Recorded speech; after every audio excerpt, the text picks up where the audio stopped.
En la Costa da Morte, allí donde la tierra gallega se rinde al Atlántico, cuenta la leyenda que la Santa Compaña, una procesión de almas en pena envueltas en sudarios, recorre de noche ciertas sendas olvidadas. Dicen los más viejos que una de esas rutas es la angosta y empedrada Corredoira das Ánimas. Pero para Yago, un arquitecto pragmático afincado en Madrid, eso era solo historia antigua, cuentos de meigas y aparecidos para asustar a los niños en las noches de tormenta. Hasta que la muerte de su abuela le obligó a regresar al pueblo para vender la casa familiar, la misma que presidía aquella calle maldita, forzándole a encarar la verdad que sus abuelos protegían con un silencio de piedra. ¿Sería posible que las advertencias susurradas durante siglos fueran reales? ¿O habría un secreto mucho más humano y quizás más terrible detrás de la leyenda? Antes de revelaros lo que se escondía entre los muros de aquella casona, comenta aquí si en tu tierra existe alguna leyenda que cuenten los mayores, y suscríbete al canal Raíces y Secretos para no perderte historias que rescatan nuestras raíces. El choque cultural fue inmediato, tan palpable como la brétema que se adherijá a su abrigo de diseño nada bajar del coche. Su vehículo, un híbrido silencioso y urbano, parecía una nave de otro mundo aparcada sobre los gastados adoquines de la Corredoira. Yago había llegado con un único propósito: firmar los papeles con la promotora que ansiaba convertir aquel rincón melancólico en un complejo de apartamentos de lujo. Para él, las casas de piedra oscura, los tejados de pizarra cubiertos de musgo y el olor a salitre y a leña quemada no eran un hogar, sino un activo inmobiliario estancado en el tiempo. Un lastre del que necesitaba desprenderse para saldar sus deudas en la capital. No veía la herencia de sus ancestros, solo veía una oportunidad de negocio que los lugareños, con sus supersticiones y su ritmo cansino, eran incapaces de comprender o explotar. La Corredoira das Ánimas no era una simple calle, era una cicatriz en la memoria del pueblo. Estrecha y sinuosa, flanqueada por casonas de granito que parecían guardar los secretos de generaciones, descendía hacia el mar hasta morir en un antiguo cruceiro. Aquella cruz de piedra, desgastada por el viento y la lluvia incesante, se erigía como un guardián silencioso frente a las olas embravecidas. Al caminar por ella, Yago sintió un frío que no era solo el de la humedad gallega. Era el peso del silencio, un silencio respetuoso que los pocos vecinos que se cruzaron con él mantenían, bajando la mirada como si temieran perturbar algo invisible. El único sonido era el eco de sus propios pasos sobre la piedra mojada y el lamento constante del océano, una banda sonora perfecta para los relatos que tanto despreciaba. Su reunión con el representante de la promotora fue tan aséptica y directa como él deseaba. Desplegaron los planos sobre el capó de su coche, un gesto de profanación en mitad de aquella quietud ancestral. El hombre, con su traje impecable y su sonrisa comercial, señaló el final de la calle en el mapa. Y este trasto, dijo refiriéndose al crucero con un desdén que helaba la sangre, lo quitaremos para hacer un acceso directo al aparcamiento. Es un obstáculo obsoleto, no tiene valor alguno. Yago asintió, impaciente. En su mente, aquella cruz era solo una antigualla, un pedazo de folclore que se interponía entre él y su dinero.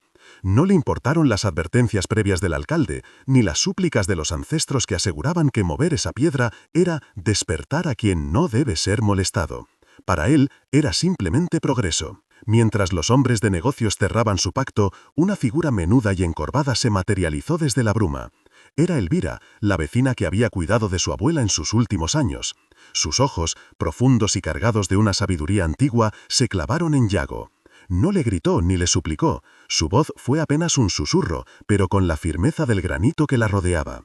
«Hay cousas que no se venden, rapaz, hay portas que no se deben abrir», le dijo en gallego, su mirada pasando del rostro de Yago a la imponente cruz de piedra. «Tu abuela entendía el precio de vivir aquí, no era un precio en dinero». Yago, incómodo, le respondió con un gesto condescendiente, balbuceando algo sobre el futuro y las oportunidades. La anciana simplemente negó con la cabeza y se perdió de nuevo en la niebla, dejándolo con una extraña sensación de desasosiego, que no supo cómo interpretar. Al entrar por fin en la casa familiar, el tiempo pareció detenerse. El aire olía a cerrado, a lavanda seca y a los recuerdos de una vida que él había elegido olvidar. Todo estaba cubierto por una fina capa de polvo, como si el alma de la vivienda se hubiera marchitado junto a su dueña. Sobre una pequeña mesa de roble, junto a un candil de aceite, reposaba un objeto que llamó su atención: el antiguo libro de cuentas de la tienda de ultramarinos que regentó su abuela. Era un volumen grueso de tapas de cuero gastado. Al ojearlo, vio columnas de nombres y cifras, deudas de vecinos saldadas hace décadas. Sin embargo, en los márgenes, con una caligrafía temblorosa, descubrió anotaciones que no encajaban, nombres junto a fechas concretas y frases crípticas como «cruz entregada» o «descansó». Lo cerró con indiferencia, pensando que eran las divagaciones de una mente anciana, sin sospechar que sostenía en sus manos la clave de todo, el mapa de un pacto sagrado que estaba a punto de romper. La noche no tardó en caer sobre la Costa da Morte, trayendo consigo una oscuridad densa, casi líquida, que parecía nacer del propio océano para devorar la tierra. Iago, ajeno a los ritmos ancestrales del pueblo, encendió las luces eléctricas de la casona, cuya luz fría y blanca resultaba casi un insulto a la penumbra cálida de las velas y los candiles que recordaba de su infancia. Comenzó su tarea con una eficiencia desalmada, abriendo armarios que olían a naftalina y a tiempo detenido, y apilando en un rincón lo que consideraba inservible: ropas de luto, fotografías en blanco y negro de rostros que no reconocía, rosarios de cuentas gastadas por dedos piadosos.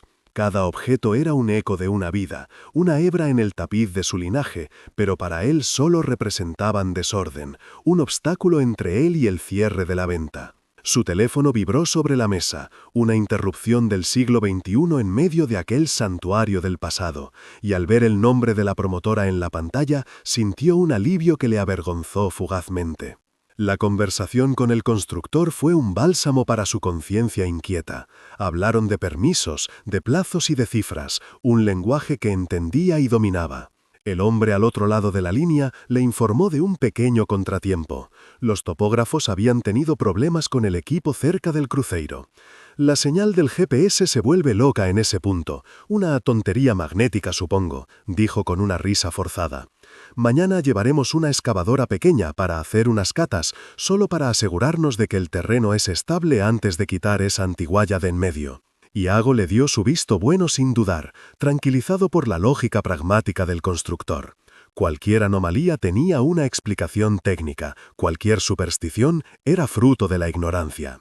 Colgó el teléfono sintiéndose reafirmado en su propósito, anclado de nuevo en su realidad de cemento y acero, mientras a su espalda una corriente de aire helado, surgida de la nada, hacía crujir la madera del viejo desván. Decidido a acelerar el vaciado de la casa, subió al fallado, el desván donde se acumulaban los trastos de generaciones. El aire allí arriba era aún más pesado, impregnado de un olor a polvo, a madera reseca y a algo más, algo vagamente familiar y eclesiástico, como el incienso frío de una iglesia abandonada. Con la linterna de su móvil como única guía, empezó a mover arcones y muebles desvencijados. Fue entonces cuando, al apartar una vieja manta apolillada, descubrió un pequeño cofre de madera de castaño, sin cerradura. Dentro, sobre un lecho de terciopelo descolorido, reposaba un único objeto, una pequeña cruz de plata ennegrecida por el tiempo, atada con un cordón de cuero a una bolsita de lino que contenía sal y unas hierbas secas. La examinó con una curiosidad casi arqueológica, reconociendo en ella el típico amuleto protector que su abuela solía mencionar entre susurros. Un trasto inútil, pensó. Lo arrojó sin miramientos a una saca junto a otros objetos destinados al vertedero. Al día siguiente, con la primera luz grisácea filtrándose a través de la brétema, Iago sacó las primeras sacas de basura a la puerta. El pueblo estaba sumido en un silencio sepulcral, roto solo por el sonido lejano de un motor diésel, la excavadora de la promotora que ya se acercaba por el camino principal. Mientras dejaba una de las bolsas junto al portal, ésta se rasgó con una astilla de la madera y varios objetos rodaron por los adoquines húmedos. Entre ellos, la pequeña cruz de plata. En ese preciso instante, Elvira apareció al final de la calle, caminando con la lentitud solemne de quien conoce cada piedra del camino. Sus ojos se fijaron en el amuleto que brillaba débilmente en el suelo. Se agachó con un esfuerzo visible, lo recogió con una delicadeza reverencial y se lo tendió a Iago. «Isto no pode sair desta casa», dijo con una gravedad que le erizó la piel. «É o guardián do limar. A túa avoa renovaba o pacto cada noite de defuntos. Botalo fora es como deixar a porta aberta de par». Iago sintió una oleada de irritación, la intromisión de la anciana, su tono profético, la absurda solemnidad con la que sostenía aquel trozo de metal, todo ello representaba la mentalidad de la que había huido. Le arrebató la cruz de la mano con un gesto brusco. «Elvira, se lo agradezco, de verdad, pero esto se ha acabado. Son cuentos, supersticiones. Mi abuela ya no está, y esta casa se va a vender. Ya no hay ningún pacto que renovar, ni ninguna puerta que proteger». Sus palabras, duras y frías, resonaron en la quietud de la correiroira. Para enfatizar su punto, y en un acto de desafío casi infantil, arrojó el amuleto de vuelta a la saca con desprecio. «Es hora de que todos en este pueblo empiecen a vivir en el presente», sentenció, dándole la espalda a la mujer, cuyo rostro había adquirido una palidez cerúlea, como si acabara de presenciar un sacrilegio imperdonable. La respuesta del entorno no se hizo esperar. Justo cuando Iago se giraba para volver a entrar en la casa, un estruendo metálico seguido de un grito ahogado hizo que ambos se volvieran al final de la calle. La pequeña excavadora, que maniobraba para acercarse al cruceiro, había patinado explicablemente sobre la piedra mojada. Una de sus orugas de acero había resbalado, haciendo que la máquina girara sobre sí misma y golpeara con violencia la base de la cruz de granito.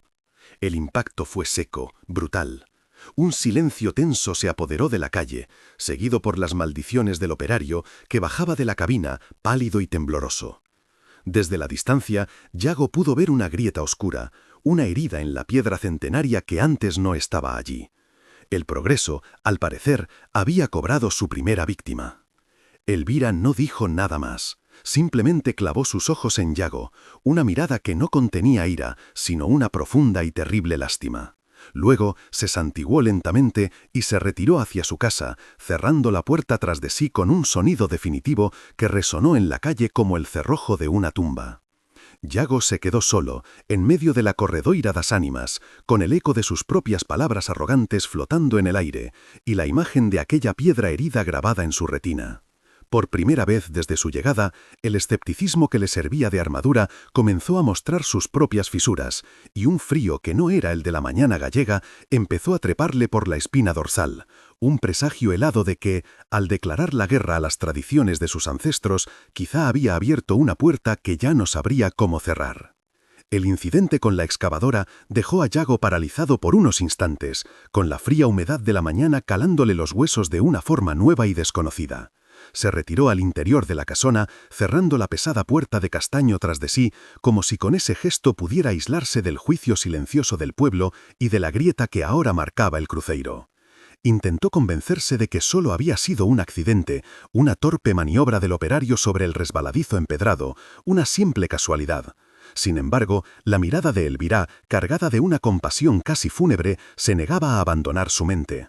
Aquella expresión no era de enfado, sino de una profunda pena, como si estuviera viendo a un hombre caminando ciegamente hacia un precipicio que solo ella podía ver. Necesitaba una distracción, algo tangible y lógico en lo que ocupar sus pensamientos para ahuyentar la creciente sensación de que había profanado algo sagrado sin siquiera creer en su existencia. Con una determinación forzada, reanudó su tarea de vaciar la casa. Sus movimientos eran ahora más bruscos, casi febriles, como si la actividad física pudiera exorcizar el desasosiego que se le había instalado en el pecho. Sus ojos se posaron de nuevo sobre el viejo libro de cuentas que había apartado antes con desdén. Lo recogió de la pila de objetos destinados a la basura, su cubierta de cuero fría y suave al tacto. Una oleada de irritación le recorrió. Iba a descifrarlo, a encontrar la explicación mundana detrás de las anotaciones de su abuela. Seguramente era un código personal para llevar la contabilidad de los fiados, una forma de registrar favores o trueques. Se sentó en la vieja mesa de roble, bajo la luz mortecina de una bombilla desnuda, dispuesto a aplicar su lógica de arquitecto para desmantelar lo que consideraba el último bastión de la superstición familiar. Abrió el libro con la firme intención de reducir el misterio a una simple anécdota de senilidad. Las primeras páginas confirmaron sus sospechas iniciales.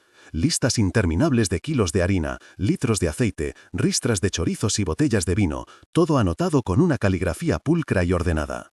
Sin embargo, al adentrarse en las décadas centrales del siglo XX, las notas al margen se volvieron más frecuentes y sistemáticas.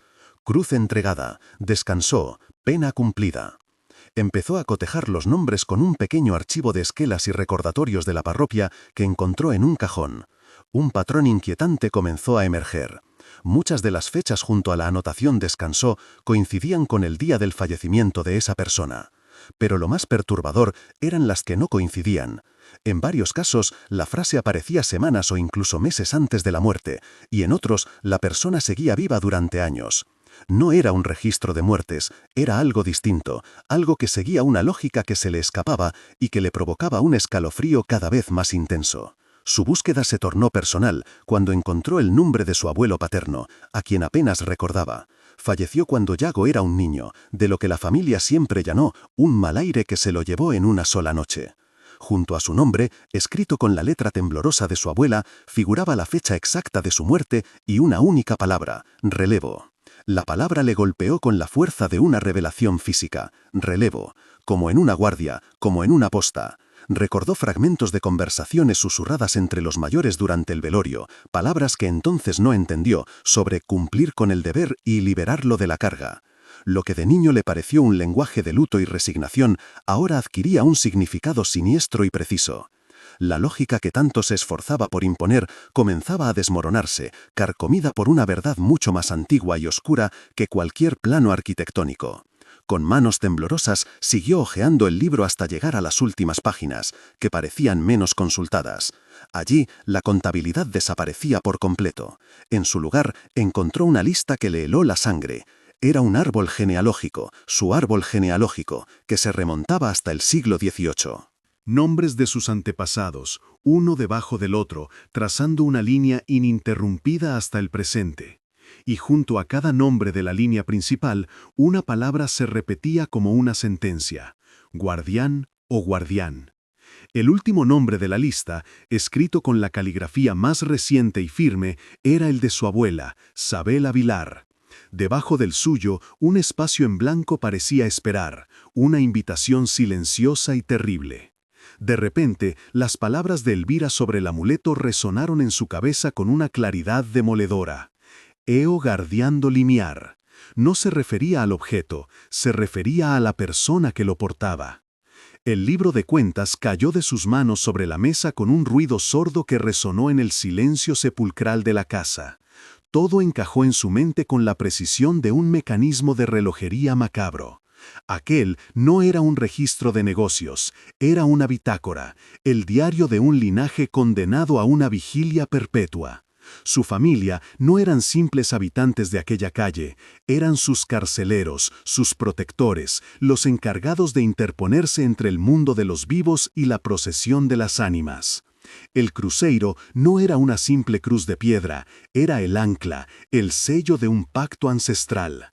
Y su abuela no había sido una simple tendera, había sido la última centinela. Vender la casa y permitir la demolición del cruceiro no era un acto de progreso, era una deserción, una traición a siglos de sacrificio silencioso. El peso de 200 años de historia familiar cayó sobre sus hombros con una fuerza aplastante. Se levantó y caminó hasta la ventana, apartando la tela raída de la cortina. La corredoira das ánimas se extendía ante él, envuelta en la primera bruma del atardecer. Ya no veía una callejuela pintoresca y anticuada, sino un territorio sagrado, una frontera invisible que sus ancestros habían defendido con sus propias vidas. El desprecio que había sentido se transformó en un miedo profundo y visceral, un miedo no a los fantasmas ni a las leyendas, sino a la realidad de la responsabilidad que acababa de descubrir. Al arrojar aquella pequeña cruz de plata a la basura, no se había deshecho de una superstición, había abandonado su puesto de guardia, dejando la puerta, como había advertido Elvira, abierta de par en par, y la noche estaba a punto de caer. Con el libro de cuentas abierto sobre la mesa, como un testamento acusador, Iago sintió que el suelo de granito se abría bajo sus pies. El pánico, una emoción que creía haber domesticado en la jungla de asfalto de Madrid, se apoderó de él con una fuerza primitiva. Su primer impulso, dictado por la lógica que aún se resistía a morir, fue llamar al responsable de la promotora. Con voz entrecortada, intentó explicar que había surgido un asunto familiar, una cuestión histórica relacionada con el cruceiro que requería una pausa. Intentó sonar razonable, pidiendo un aplazamiento para consultar viejos archivos parroquiales. La respuesta al otro lado de la línea fue una risa condescendiente, un sonido metálico y ajeno en la quietud de la casona. El promotor le habló de cláusulas de penalización, de plazos inamovibles y del absurdo de detener una inversión millonaria por cuentos de aldea. Le aseguró que sus hombres serían cuidadosos, pero que la piedra sería retirada al día siguiente, con o sin su bendición. La modernidad no esperaba por los fantasmas de nadie. La llamada terminó y el silencio que dejó a su paso fue más ensordecedor que cualquier grito. Iago estaba atrapado. El contrato que había firmado con avidez ahora era una soga alrededor de su cuello, y la maquinaria del progreso una bestia imparable que él mismo había alimentado. Se dio cuenta, con un horror creciente, de que no bastaba con su propia convicción, necesitaba pruebas, algo irrefutable que pudiera presentar no solo a la promotora, sino quizás a alguna autoridad de patrimonio. Algo que demostrara que aquel cruceiro y aquella casa no eran simples propiedades, sino parte de un legado sagrado. Con una energía febril, comenzó a registrar la casa de nuevo, pero esta vez no como un liquidador, sino como un arqueólogo desesperado. Abrió arcones que olían a alcanfor y a tiempo, revisó los dobles fondos de los armarios y palpó las paredes en busca de un hueco, de un secreto que su abuela, la última guardiana, hubiera dejado para su sucesor. Su búsqueda le llevó de vuelta al desván, al fallado, donde la memoria de la familia yacía en capas de polvo. Apartó muebles cubiertos con sábanas blancas que parecían sudarios, y guiado por una intuición que no sabía que poseía, se fijó en un pesado escritorio de castaño que había pertenecido a su bisabuelo. Al pasar la mano por su parte inferior, sus dedos encontraron una pequeña muesca, una irregularidad en la madera. Tiró de ella y un compartimento secreto, oculto durante décadas, se deslizó con un suave gemido. Dentro, envuelto en un paño de lino amarillento, no había joyas ni dinero, sino algo infinitamente más valioso. Un fajo de cartas atadas con una cinta de seda desvaída y un pequeño diario encuadernado, cuya primera entrada databa de 1898. Eran la correspondencia entre su bisabuelo, el guardián de aquella época, y el párroco del pueblo. Al abrir la primera carta, el olor a tinta seca y a confesión llenó el aire. Las primeras líneas del diario y de las cartas lo sumergieron en una realidad que superaba cualquier leyenda. Su bisabuelo no hablaba de apariciones espectrales con capuchas, sino de una tristeza de invierno que se apoderaba del pueblo cíclicamente, una plaga de melancolía que vaciaba las calles y llenaba las casas de un silencio pesado. La describía como un aire frío que se mete en el alma y apaga la voluntad de vivir. La Santa Compaña no era una procesión de muertos, sino una metáfora de la depresión colectiva que asolaba a la comunidad, coincidiendo a menudo con inviernos de mala pesca, enfermedades o escasez. El guardián del cruceiro no luchaba contra fantasmas. Su deber era mantener viva la llama de la esperanza, realizar ciertos ritos en la cruz, encender velas en noches señaladas y ser el faro psicológico que evitaba que el pueblo se hundiera en la desesperación. Era una carga de servicio, no de miedo. La verdad histórica detrás del pacto era aún más sobrecogedora.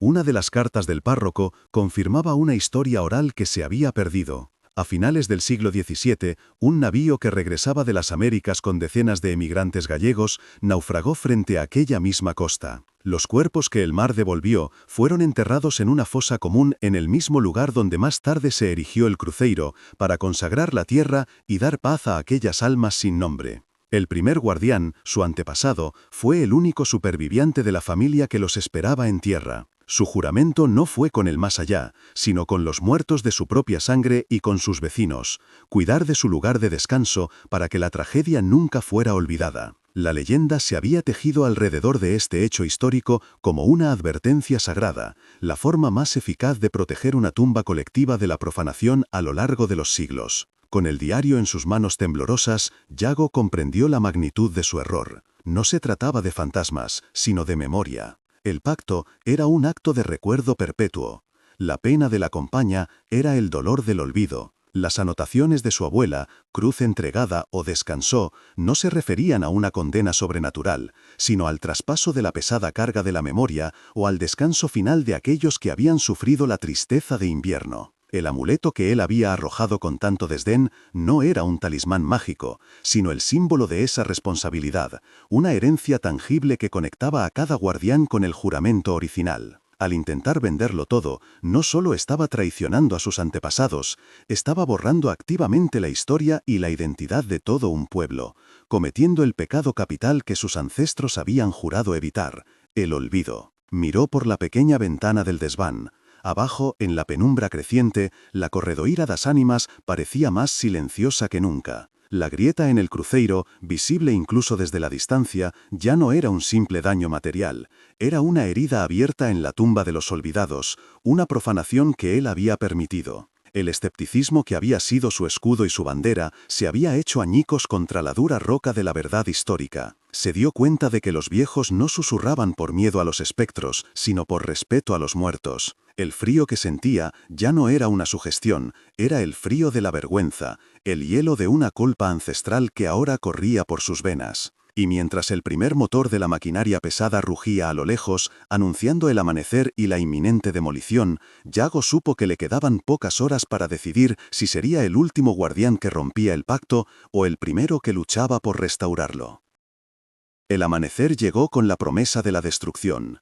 El rugido de los motores de la maquinaria pesada rompió la quietud de la corredoira, un sonido profano en aquel santuario de silencio. Yago, con el diario de su bisabuelo en una mano y el libro de cuentas en la otra, salió de la casa como un hombre poseído. Se plantó frente a la excavadora, cuyos dientes de acero amenazaban ya la base del cruceiro. El responsable de la promotora, un hombre con un casco blanco impoluto y una expresión de impaciencia, bajó de un todoterreno. Yago, con la voz rota por la urgencia, intentó explicarle la verdad que había desenterrado, hablando de tumbas, de naufragios y de un pacto sagrado. El promotor lo miró con una mezcla de lástima y desprecio, convencido de que era una artimaña de última hora. «Señor Vilar», dijo con una frialdad cortante, «su folclore familiar no va a detener un proyecto aprobado. A menos que tenga una orden judicial, le ruego que se aparte». La modernidad, sorda y ciega, estaba a punto de consumar el sacrilegio. Justo cuando la tensión parecía a punto de estallar, una presencia solemne detuvo el tiempo. Elvira no apareció sola esta vez. A su lado caminaban otros dos ancianos del pueblo, un pescador retirado de rostro curtido por el salitre y una mujer cuyo luto parecía tan antiguo como las piedras de la calle. Juntos formaron una barrera humana, no de fuerza, sino de una autoridad moral inquebrantable que ni el promotor ni sus obreros se atrevieron a desafiar. El silencio que se hizo a su alrededor fue absoluto, un vacío que absorbió el ruido de los motores y la arrogancia de los hombres de negocios. Elvira avanzó un paso, sus ojos oscuros fijos no en Yago, sino en el promotor. Su voz, cuando habló, ya no era un susurro de advertencia, sino una sentencia clara y resonante, la voz de la memoria colectiva que por fin se negaba a permanecer callada ante el olvido. Era la voz de la tierra misma, dispuesta a defender sus secretos más profundos. «Esta familia no es una más de las que viven aquí», comenzó Elvira, su castellano teñido del acento profundo y musical de su tierra. «Son los Vilar, los guardianes del cruceiro». La declaración flotó en el aire frío de la mañana, cargada con el peso de siglos. Explicó que desde el naufragio de aquel barco de emigrantes, un miembro del linaje de Yago había asumido voluntariamente el deber de ser el vigía, no una víctima de una maldición, sino un protector, un faro humano. Su tarea no era luchar contra espectros, sino confortar el recuerdo de los ahogados, mantener viva la llama de su memoria para que la comunidad no se ahogara en su propia pena. El guardián era el que se interponía simbólicamente, el que aceptaba la cruz del dolor colectivo para que el resto del pueblo pudiera vivir en paz, libre de la tristeza de invierno, que, de otro modo, se apoderaría de sus almas cada vez que el océano rugía con la memoria de la tragedia. La anciana continuó su revelación, despojando a la leyenda de su velo de terror para mostrar la verdad humana que escondía. La Santa Compaña, tal y como la conocían en aquella corredoira, no era una procesión de ánimas encapuchadas buscando almas que llevarse. Era la manifestación del dolor de los olvidados, una herida psíquica en el corazón del pueblo. La pena que portaban no era un castigo divino, sino el simple y terrible peso de no ser recordado. El guardián, al cuidar del cruceiro y al realizar los ritos que sus antepasados le habían transmitido, no aplacaba a los muertos, sino que sanaba a los vivos. Les recordaba que la memoria es el único antídoto contra la nada, que honrar a los que se fueron es la única forma de anclar la propia existencia. La procesión no era una amenaza del más allá, era un grito de auxilio desde el pasado, una súplica para no ser borrados. Con un gesto de su mano arrugada, Elvira señaló el libro que Yago sostenía como si le fuera la vida en ello. Ese libro que tienes ahí no es de cuentas de dinero. Es un libro de almas, el registro de un sacrificio silencioso. Cada descanso que tu abuela escribió no marcaba una muerte, sino una liberación. La paz de un guardián que al final de su vida había cumplido su deber y podía pasar el testigo. Y ese testigo, añadió, mirando el suelo donde Yago había arrojado el amuleto el día anterior, era la pequeña cruz de plata, no un talismán contra el mal, sino el símbolo de la promesa, la llave del limiar. Al tirarla, no desechaste una superstición rapaz, rechazaste tu nombre, tu sangre y tu deber. Rompiste la cadena que nos ha mantenido a salvo durante más de 200 años. Cada palabra era un clavo que fijaba a Yago en el centro de una historia que había despreciado y que ahora resultaba ser la suya. El clímax de la revelación llegó cuando los ojos de Elvira, hasta entonces cargados de una sabiduría ancestral, se llenaron de una profunda y terrible compasión, dirigida únicamente a Yago. Tu abuela Sabela te envió lejos para protegerte, para que fueras libre de esta carga. Ella cargó con la suya y con la tuya hasta su último aliento. Pero la sangre llama, y con su muerte el deber recae sobre ti, lo quieras o no. Al vender esta casa, que es el faro, y al permitir que destruyan esa cruz, que es la tumba de nuestros muertos, sentenció, su voz bajando a un susurro que helaba la sangre, no solo abandonas a tus antepasados, te condenas a ti mismo. Sin un guardián que reciba la cruz por amor y deber, la compañía la entregará por la fuerza al que ha traicionado el pacto. No caminarás como un vigía, caminarás como el primero de los nuevos olvidados, liderando la procesión de tu propia alma perdida. Un silencio sepulcral cayó sobre la corredoira das ánimas. El promotor, que había llegado con la arrogancia del que se sabe dueño del futuro, estaba pálido, su rostro una máscara de incredulidad y un incipiente temor. Sus obreros, hombres de la tierra, que habían crecido con esas mismas leyendas, habían apagado los motores y retrocedían lentamente, mirando el cruceiro ya no como un obstáculo, sino como un altar profanado. Todo el dinero, los contratos y los planos del mundo moderno parecían de repente frágiles, absurdos, frente a la inmensa y palpable verdad que acababa de ser desvelada. Yago, temblando, miró la cara de Elvira, el granito herido de la cruz y los papeles que el promotor sostenía con mano flácida. En ese instante comprendió que el legado de su abuela no era una propiedad, sino una elección. La elección entre el exilio de la riqueza o la salvación del recuerdo. Con el peso de 2 siglos de juramento sobre sus hombros, Yago levantó la vista del libro de su bisabuelo y la clavó en el rostro del promotor. Vio en él el reflejo de su propia arrogancia de hace apenas 48 horas, una ceguera voluntaria, una sordera ante todo aquello que no pudiera traducirse en un balance de beneficios. El contrato que el hombre aún sostenía en su mano, un documento lleno de cláusulas y promesas de un futuro de hormigón, le pareció de repente un artefacto obsceno, un insulto a la memoria, escrita en tinta y sangre que él mismo aferraba. Sin decir una palabra, dio un paso adelante, le arrebató el contrato de la mano con un gesto decidido y, ante la mirada atónita de todos los presentes, lo rasgó en 2 y luego en 4. El sonido del papel rompiéndose fue el único que se atrevió a profanar el silencio sagrado, un sonido de liberación, el estruendo de un puente que se quema para no volver a ser cruzado jamás. El promotor, con el rostro desencajado por la incredulidad y la furia, balbuceó amenazas sobre abogados y penalizaciones millonarias.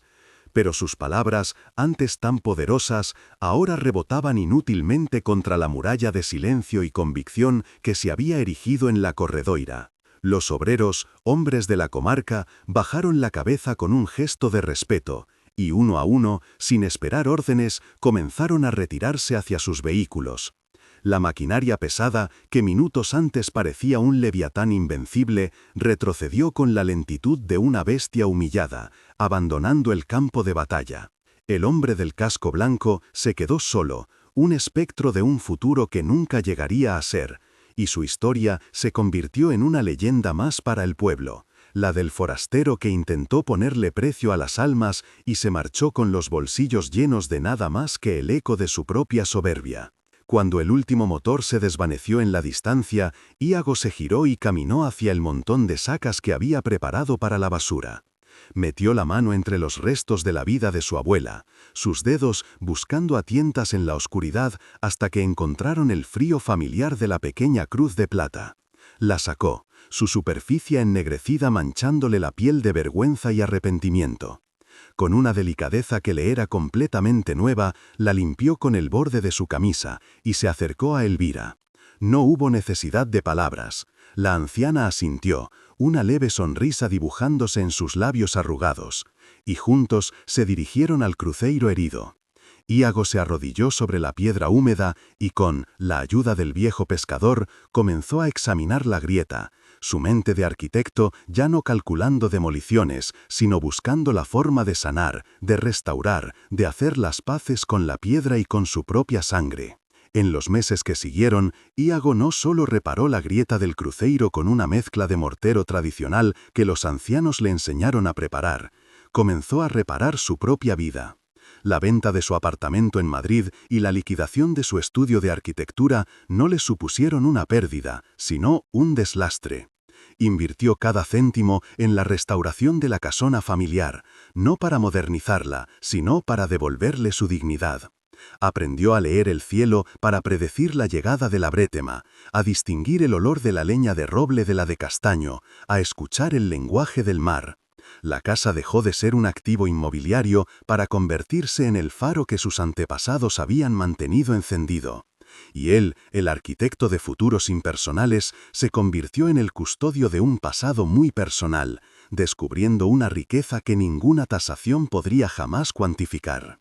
Llegó la primera noite de defuntos desde el regreso de Iago. No sintió miedo, sino una profunda sensación de pertenencia. Al anochecer, tal y como había leído en los diarios de sus ancestros, tomó una vela, la pequeña cruz de plata que ahora siempre llevaba consigo, y salió a la corredoira. Encendió la vela y la depositó en la base del cruceiro restaurado. El viento del Atlántico, que tantas veces había sentido como una amenaza helada, ahora parecía un susurro, una caricia. No vio ninguna procesión de encapuchados, pero en el silencio solemne de la noche sintió la presencia de todos los que habían estado antes que él. Comprendió que la Santa Compaña no era una procesión que se ve, sino una memoria que se siente. Era el peso y el honor de recordar, y al aceptar esa carga sintió por primera vez en su vida que por fin estaba verdaderamente en casa. Aquella noche, mientras la niebla envolvía la corredoira das ánimas como un sudario protector, Iago comprendió que hay calles que no están hechas para ser transitadas por los vivos con prisa, sino para ser honradas por quienes entienden el valor del silencio. El verdadero legado que le dejó su abuela no estaba en las escrituras de una casa, sino en el pacto de respeto con quienes caminan de noche. Se convirtió en el guardián, no de una leyenda de terror, sino de una historia de amor, sacrificio y memoria.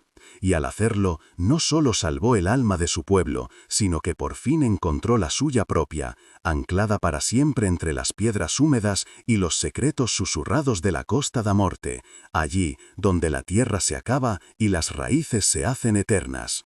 La historia de la corredoira das ánimas y la de Iago Vilar no es una fábula sobre fantasmas y aparecidos, sino una crónica sobre la memoria y el olvido. Nos enseña que las leyendas no nacen para asustar, sino para recordar, que son el lenguaje que encontraron nuestros antepasados para proteger verdades demasiado importantes para confiarlas a la frágil palabra escrita.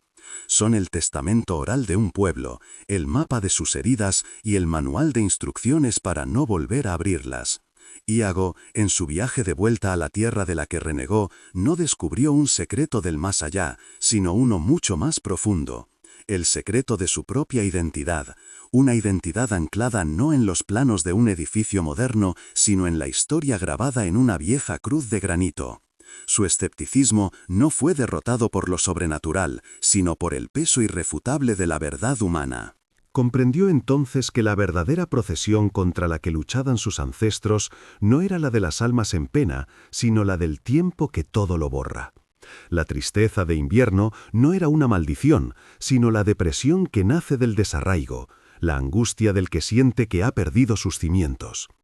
El guardián del Cruceiro no era un carcelero de espectros, era un farero de la memoria, el encargado de mantener encendida la luz del recuerdo para que la comunidad no naufragara en la oscuridad del olvido. Su deber no era una condena, sino el más alto de los honores, ser el ancla que une el presente con todos los ayeres que lo hicieron posible, garantizando así que habrá un mañana con sentido. Era la lucha contra la segunda muerte, la que llega cuando ya nadie pronuncia tu nombre. El legado de sus abuelos no era por tanto una carga de la que liberarse, sino un tesoro que custodiar. La casona de piedra se convirtió en su santuario y el libro de cuentas en su texto sagrado. Cada nombre anotado, cada descansó escrito con caligrafía temblorosa, era un verso en el largo poema de su linaje. Al renunciar a la venta millonaria, Yago no perdió una fortuna, ganó una herencia de valor incalculable. Cambió el cemento por la piedra, el ruido por el silencio, el éxito efímero de la ciudad por la trascendencia de sus raíces. Descubrió que la verdadera arquitectura no consiste en levantar edificios nuevos, sino en asegurar que los cimientos de los antiguos permanezcan firmes, sosteniendo el peso de las generaciones venideras. La historia de esta calle gallega, que parece normal hasta que descubres quién camina por ella de noche, nos enseña una lección universal. Ignorar las advertencias de los mayores no es un acto de valentía moderna, sino de una profunda y peligrosa arrogancia. Las tradiciones no son cadenas que nos atan al pasado, sino las raíces que nos nutren en el presente y nos impiden ser arrastrados por los vientos del cambio sin rumbo. Son la sabiduría destilada de aquellos que vivieron y murieron en la misma tierra que pisamos. Porque en Galicia, bien saben los viejos, que hay silencios que cuentan más que las palabras, y que las piedras guardan la memoria que los hombres, en su apuro por olvidar, a menudo pierden. Si crees, como nosotros, que cada pueblo, cada familia, tiene un cruceiro simbólico que proteger, una historia que merece ser contada para no desaparecer, comparte este relato. Comenta aquí abajo si en tu tierra existe alguna leyenda que los abuelos susurran y que la modernidad amenaza con silenciar. Mantengamos vivas las memorias que nos dan identidad. Y no olvides suscribirte al canal Raíces y Secretos para que ninguna de estas historias, que son el alma de nuestra gente, caiga jamás en la procesión de los olvidados.